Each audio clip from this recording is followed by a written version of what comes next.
Hoxe se pretende aprobar unha con algo máis de 655.000. A Corporación de Chantada aprobou nun pleno celebrado onte á noite na Casa da Cultura de Chantada os orzamentos municipais para este ano. Os independentes sacaron adiante as súas propostas a pesar de estar en minoría. O PSOE sumou 2 votos aos 5 dos independentes, mentres que os 3 concelleiros do PP abstivéronse, de maneira que o sí tivo unha maioría folgada, pois tan só os nacionalistas votaron en contra. Os orzamentos de 5,3 millóns de euros son desta vez lixeiramente inferiores aos das contas vixentes dende o ano 2011.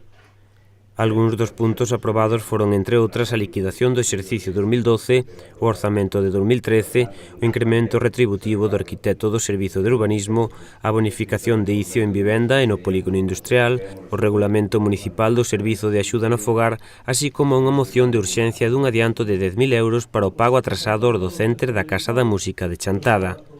Por outra parte, rexeitouse enviar a Medio Ambiente o documento de inicio do Plan Xeral de Ordenación Municipal para a avaliación ambiental estratégica despois dunha emenda do Grupo Nacionalista. Eu teño temos no noso grupo, pois esa dúbida. Non estamos falando dunha cuantía